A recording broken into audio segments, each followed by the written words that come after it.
that is a convenient, like a marriage can be a convenience. And the idea of the soul is a convenience to understanding that we share certain qualities that are spiritual, to the extent of it being a oneness that links us all together in the process of identifying our higher selves in a soul. The causal body, was that the other one? Yes.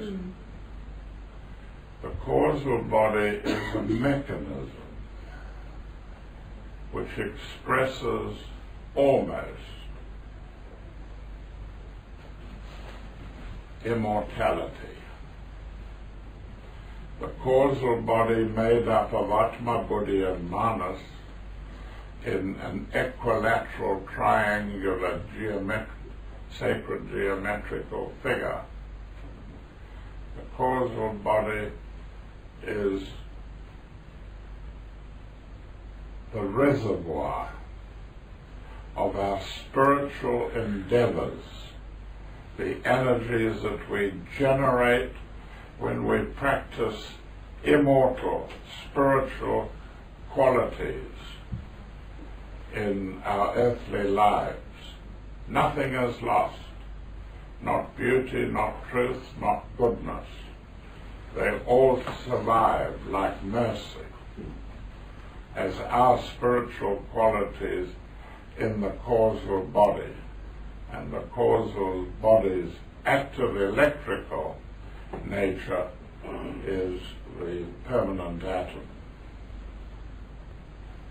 So the causal body is a mechanism developed by a monad,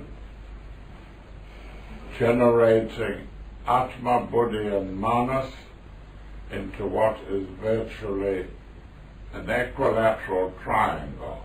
It is the deposit of spiritual energies engendered by our many lives on earth.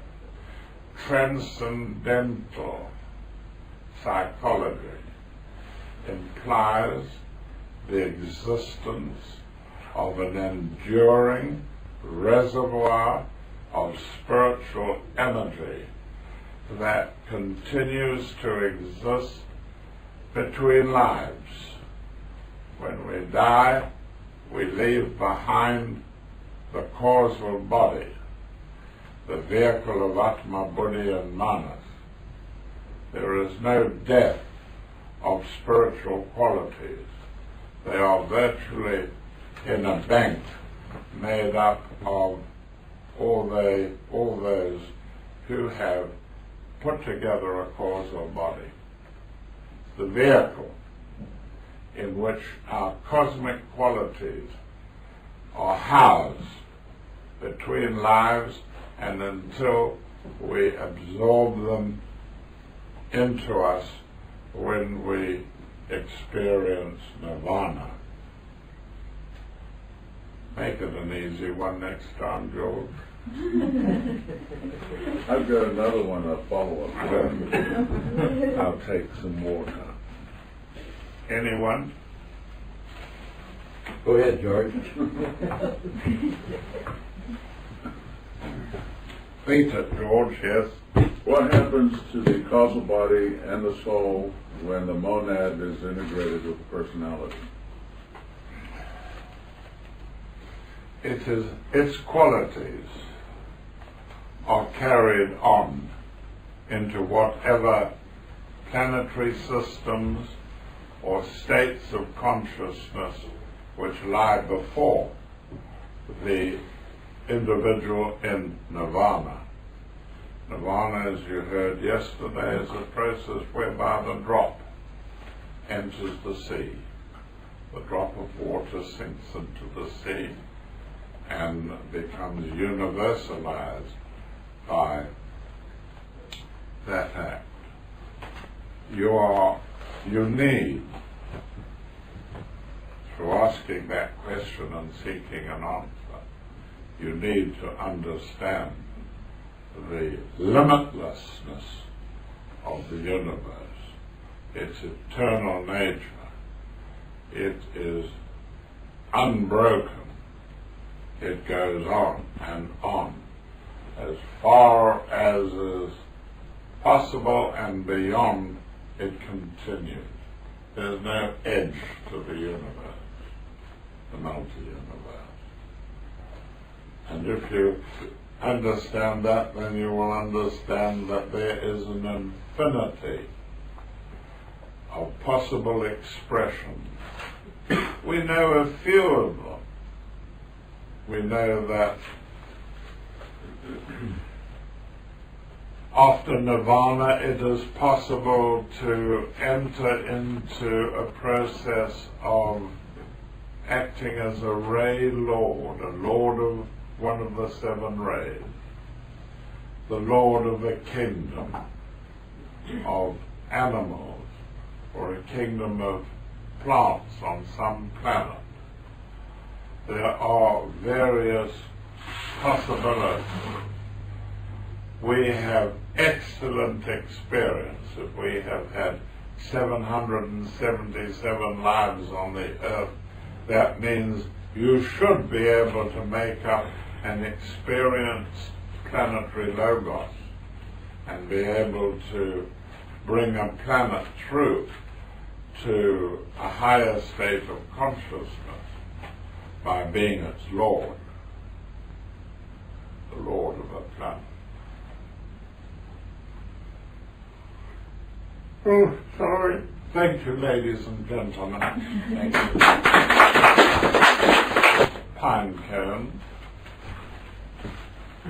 Somehow it has evolved so that this pine cone seeds will be more effective if there is a forest fire. Now, how the hell does evolution produce such an extraordinary structure that must destroy itself possibly in order to make a better vehicle? There are many contradictions to evolution. Yes. I just remembered one other question I had. When you said without an efficient heart, you don't have an efficient psyche, and I was thinking about HPB. Write that again to me. Without an efficient heart, you do not have an efficient psyche, and you told us that HPB had a weak heart. Yes, that's perfectly true. She had a heart that was weakened by her service to mankind. She would not rest. She had certain targets of writing. Her correspondence was enormous. She was opening up lodges all over the world, India included.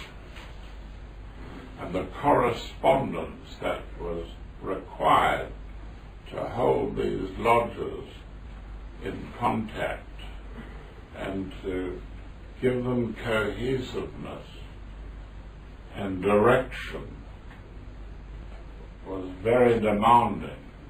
She wrote for esoteric magazines all over the world, as well as great tomes of books on esoteric subjects. And so, instead of taking the necessary rest that she should have, she worked on and on, which means if you're a writer, you sit in one bloody position, and that's how you stay, and you write and write and write and write until you can't do any more. And that's what she did.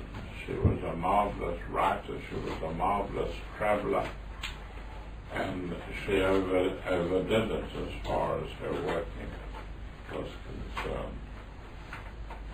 When you say that, I said, that having a weak heart, she was not eligible, implying she was not eligible to express a monad effectively, is that what you meant? You must remember that the monad uses energies and forces which are practically unknown in our waking world.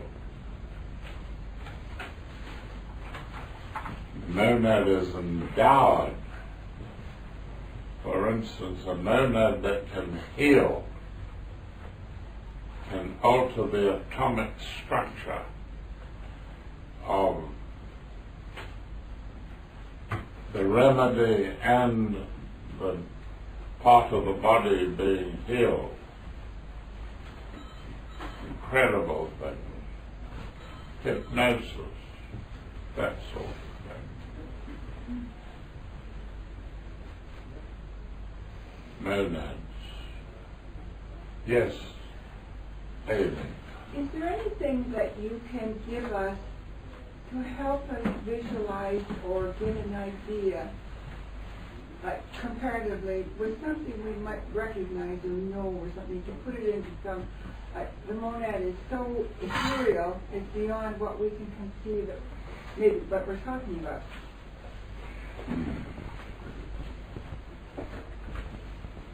To that I would say no. I can indicate certain qualities of people whose monads are beginning to show, express themselves. And I have not got the file here. But certainly there are monadic qualities. They are beyond even the epic. Epic demonstrates first-rate qualities. Love, first ray of will and power, the monadic qualities, singularity of expression. I don't think anyone here except Scott understands what we mean by the singularity of the monad. If you go to the South Pole and you walk in a southerly direction, you reach the South Pole. When you're standing on the pole, there is no north or south or anything, because you are at the polarity where North Poles may be there, but where you are, the North Pole is not registering, because you are in the center of the South Pole. And if you're in the South Pole, you are not going to be able to point to the South Pole. You're there.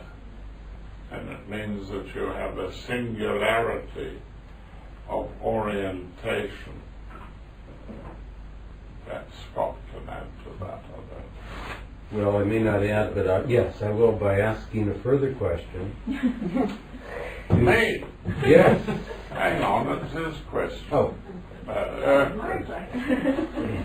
I think you fully answered it. Immolation, you said, is the secret of initiation.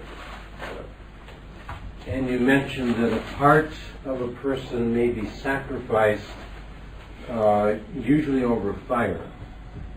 Yes. Do the various initiations have a particular, say, part of the body?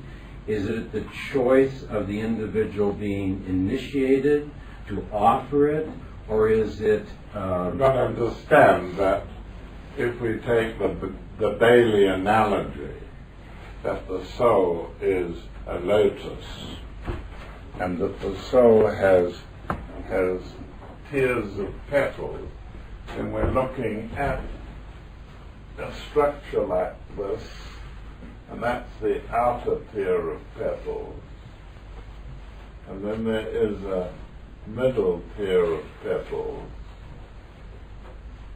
and then there is an inner tier of petals. like that. And as I recall that these are knowledge petals, these are love petals, and these are sacrifice petals. And when you go through a process of self-immolation,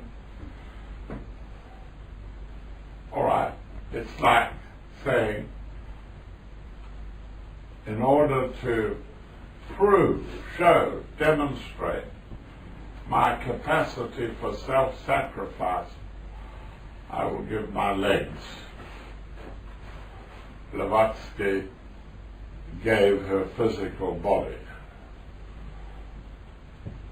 in an act of self-immolation.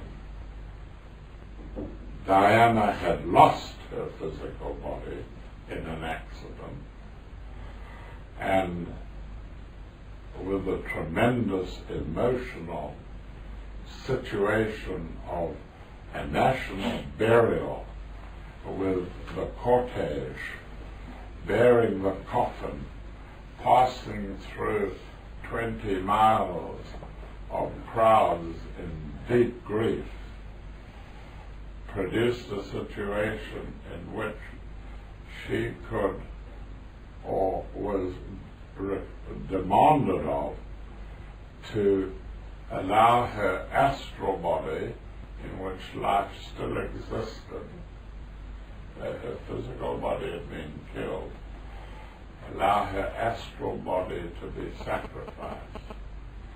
And the reward was to have a mental initiation, which activated the mental body. Because she really was an emotional person. But in a typical initiation where the individual's physical body is still alive, is the choice up to the individual, or is it demanded that some particular thing be given?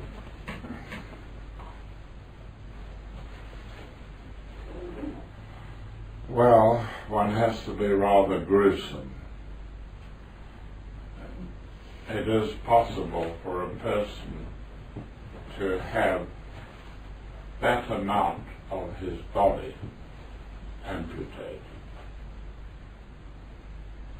I have a picture of a man who has lost the whole of his body from the navel down.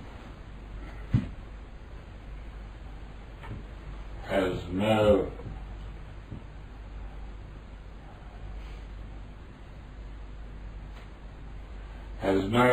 physical efficiency for anything. It's just a trunk from there up. There's no physical efficiency, and has lost his total emotional capacity, his total sexual and emotional capacities, and he at this stage is only capable of loving very simple creatures like a baby, a child, a few years old or months old, or everything else is gone. Now, whether we are prepared to do that as an act of self-sacrifice in the process of immolation, I don't know. The demands of an ordinary spiritual unfoldment demand all kinds of things, like retaining no property. Some people find that very, very difficult as part of a physical initiation, that you must be prepared to go through a stage in which you own nothing, just as you go through a stage in which you are totally chaste. You have sexual capacity, but you express it in no way. These finalities are pretty demanding, and I should think that they would be, examples of self-immolation, which would satisfy the degree of initiation you're implying. Thank you. Now, I'm not going to talk until dinner time, but I'll answer one or two more questions. Yes. Could you give us the difference between chasteness and celibacy?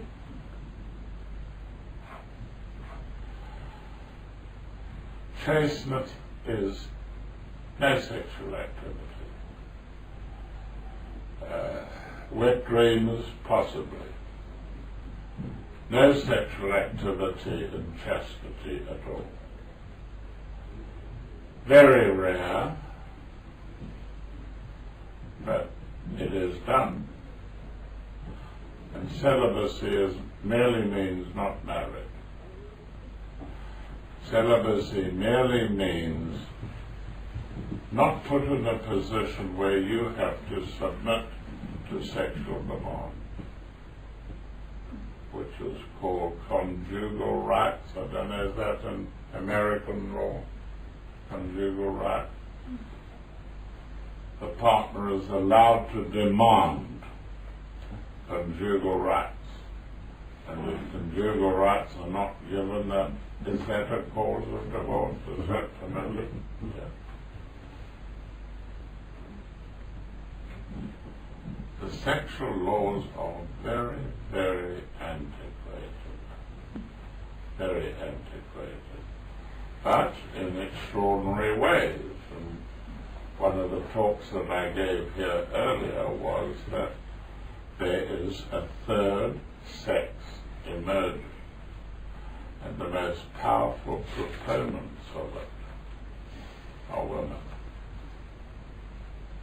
Having said that, there is the problem.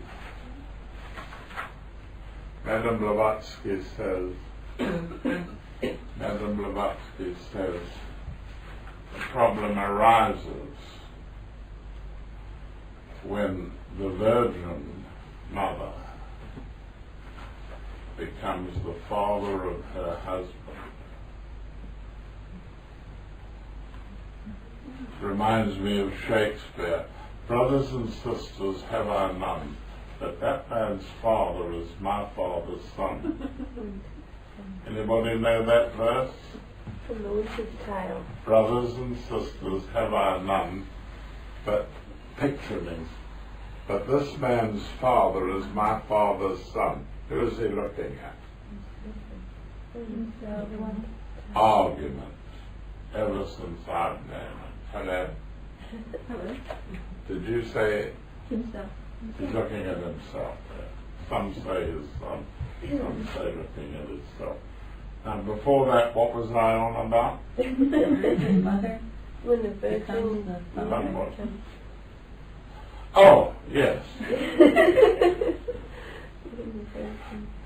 Well, in ancient days, in the Catholic Church and elsewhere, situations arose in which the wife could not become pregnant, which is quite common today. But in earlier days, the priests, if I'm to understand Madame Blavatsky's statement exactly, the priests induced a male to provide the semen, and the wife, the male to a male, saying virtually any male, to provide the semen, and the mother to take the semen, or the woman to take the semen and fertilize herself, which means that she has taken the father of the coming child and impregnated herself with it, and will have a child that is really her husband.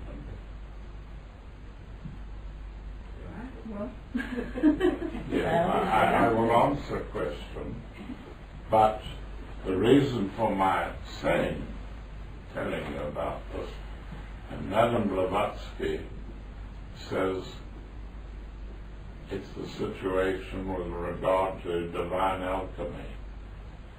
Sun, moon in the role of the mother, the woman, sun in the role of the son and the husband. Is this a problem today? Terrible problem. Terrible problem. Women who are determined to have a career of their own sometimes wish to choose the father of their child, and will, under such a drive, invite an appropriate father for a night out who probably doesn't know about it. And the act is done. He gets drunk, she plays with him, produces the required semen, she fertilizes herself. If he's rich, like the tennis player, the German tennis player, Boris Becker? Yes, Boris Becker, who had a child which was provable by DNA testing and has to pay an enormous alimony through this, what I've just described.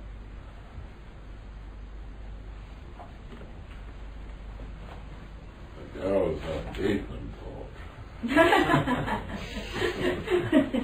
Going on, and it's tough on the guy who has legal proof, who is shown to be the father of the child, and therefore must pay alimony to a woman who doesn't want him, but only wanted his child.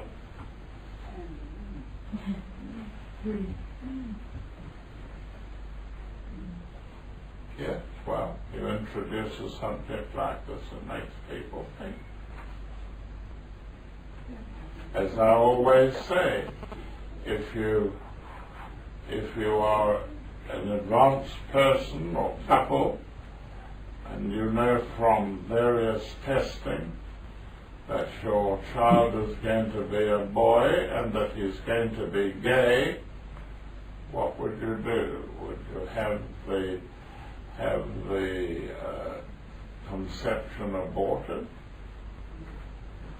Or would you leave it as it is? Or would you have it altered in any way? And now you're over the limits of what represents divine matters and human matters and affairs.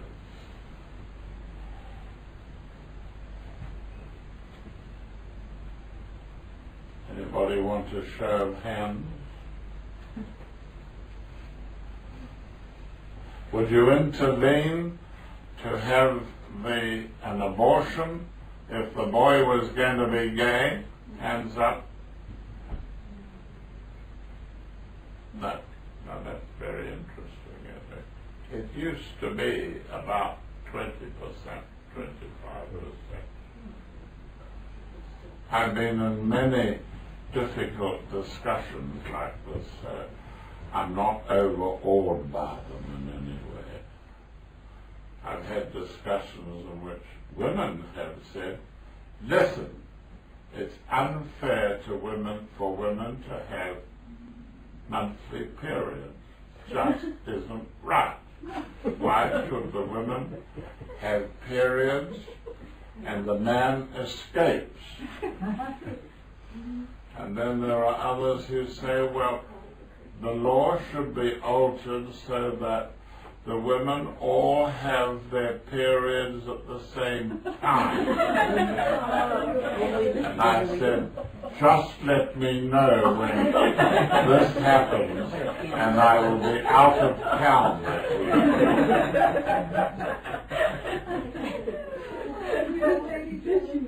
See, you don't ask me enough pertinent questions. Pertinent questions like, why do you say that it's almost certain that the origins of man, males, and the origin of women is from different planets? Way, way back. I don't mean just the Earth and the Moon. Why do you say that? I think it's because I think the female body is not yet complete.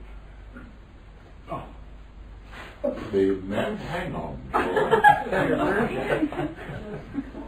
God, I'm only at fence number 1, you're at fence number 10. Many anatomical indications show that the method of producing a child on the part of women is risky. Very, very imperfect, incomplete, risky. According to the British investigations into medicine, it seems as if women in Britain, because we have a national health scheme, are 5 times more likely to want medical attention than men.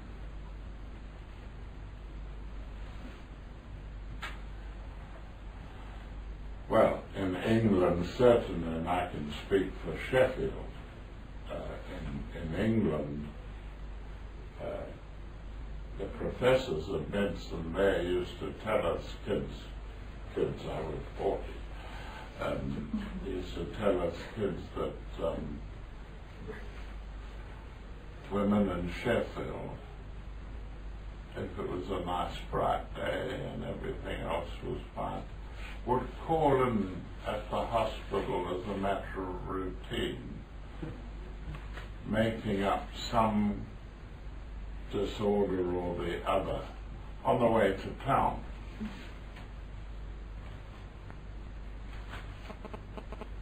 Meaning that this was a psychological problem with women in general, that they like to have someone like a nice looking doctor concerned about them. Are you waving me down? Okay. On what authority? As a woman. You mean common sense? I have a different perspective. You have what? I have a different perspective. Yes, I but think it's not possible. because you're a district nurse or something. I don't think so. I mean, not because of any professional qualification. Well, bear with me. Why not just say, yes, I've got some professional qualifications. It's not that I'm being anything more than analytical. Analytical. Certainly you're entitled to your perspective and idea. You would disagree with that. Well, I've been a medical student, which gives me some experiential background to it. Fire away, Betty Jane. I hang on a minute. Precipitate. Certainly, I have known of many fairly prominent women who have agreed with that the female body is a warring ground for hormones, which is not true of the male. The male really and truly, from the point of view of hormones, is very rarely affected by their excesses or their limitations. But as you know, estrogen and progesterone can knock hell to a woman, even the phases of the moon, which is not true of men at all. But I don't see it as being any advantage of the male to be in this situation, because the male, his whole sexual equipment is not geared to the sexual life of men on earth. I mean, to produce 3 million sperms a day with a mate that's producing only 1 ovum, there's something bloody wrong somewhere. If you know what I mean, from my perspective. Yes? But the earth is not perfect in itself, and it is a place of struggle and evolution. Aileen, listen. What? There was an accident on the moon. Yeah. That is the core of esoteric teaching. The moon died at the age of 17. And when it died, the life on the moon was transferred to the earth. We're not sure about the sexuality of it, simply because male, female, hermaphrodite, all valid. So it's still evolving, isn't it? But as long as there's no emotional factor in this discussion, we are entitled to pursue it. And I think women are treated unfairly on the planet, just as I think gays are treated unfairly on the planet. They have no rights.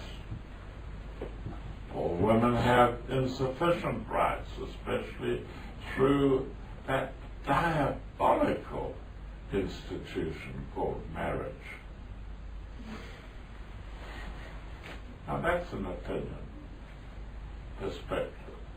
I suppose the fact that my one sister had 4 marriages and my other sister had 3 marriages, and that I had to endure all 7 of them,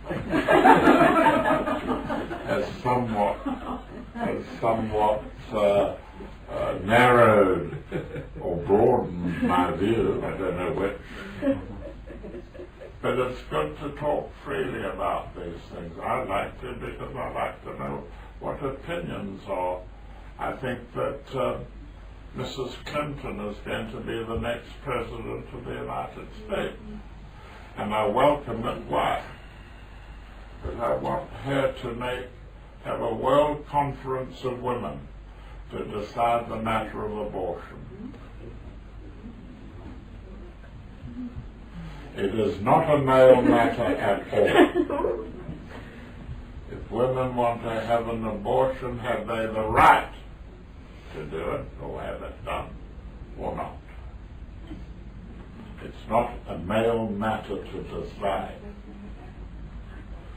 And it's not a problem in England, but it's a problem in the USA. And I don't know why. Question. Could I ask you about this beautiful poem that you shared with us? The reason why Homer is as fresh to me as a dewy morning. Yes, it's not a poem, it was a statement by the brother of Ralph Waldo Emerson. Is there do you have that in one of your works? Is that available? Yeah. Okay. Needs a hell of a lot of rehearsing if you wanted to come over that So good though. difficult piece. Yes, George, I think we're going to make a charge for this, George. I've heard you say that a man seeks perfection and a woman seeks completion. How is that related to the subjects we were talking about concerning a woman's? Quite simply, after 3 years of married life, the man usually is much more interested, as I said, in hunting, shooting, and fishing. Unfortunately, it's painfully true. Out of 20 marriages that I know of personally, through friends, women and men involved, 18 of them are on the rocks.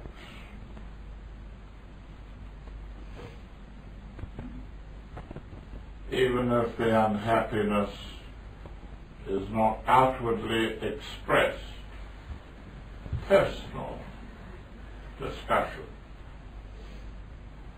That looks like it to me anyway, and that's a hell of a high rate. But what do you mean by completion? When a woman? Now, you said completion. Yeah. Jung said that women strive for completion, meaning that to them it's important that they have the right partner who can give them mental, emotional, physical and spiritual fullness. And the men say, I don't care who it is, I'm looking for the perfect partner. I'm looking for perfection in this, and this. And we'll go even sacrificing one sport for another.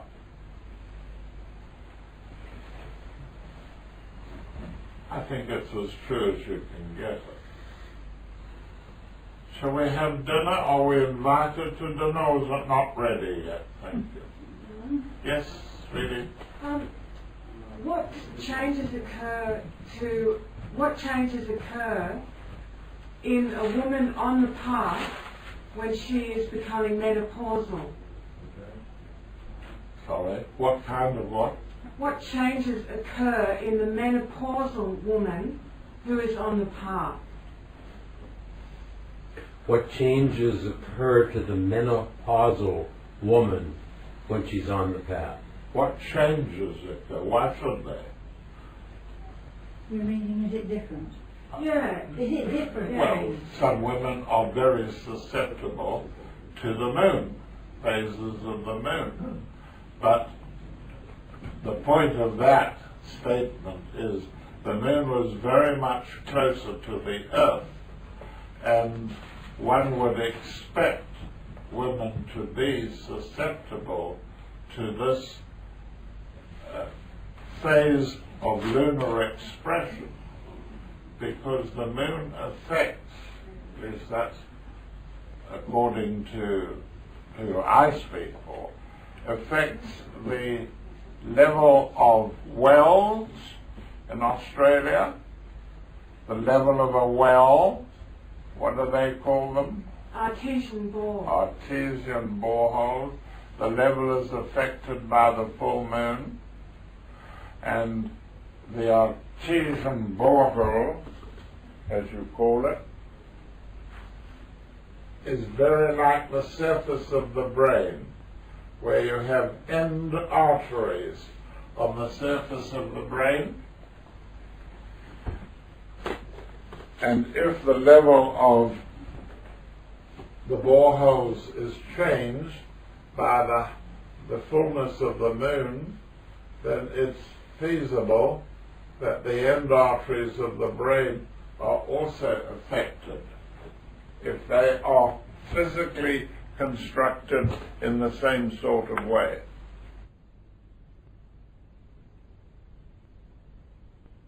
Often did. You sleep out for night after night, and the moon comes up, and unless you've got a white sheet, it can be very disturbing. but that was Roman law. In England, the law, if a person did things, naughty things, criminal acts, during the period of the full moon, they were lightly treated in law. They were regarded as lunatics and lightly treated. But the fact remains that the lunar stamp on women has been, in my opinion, unkind. Yes, Richard. Say whether you're a woman or a man when you put your hand He's a man. As one goes Well, sometimes you don't know. Yes. as one goes along the path, does the lunar influence become less or greater?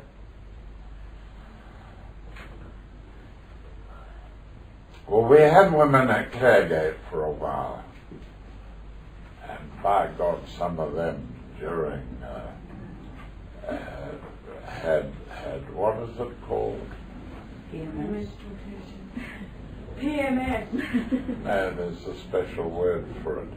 Where during the period of the moon becoming full, they become impossible. They feel as if they're bursting. You ask them how they feel.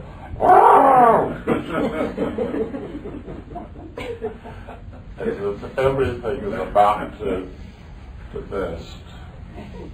Thank you, ladies and Can I gentlemen. just add, the Native Americans, when a woman is on her menstrual cycle, they simply refer to it as the woman is on her moon.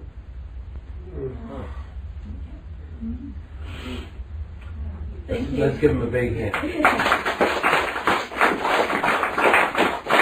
Don't be too harsh about things not conforming from now on.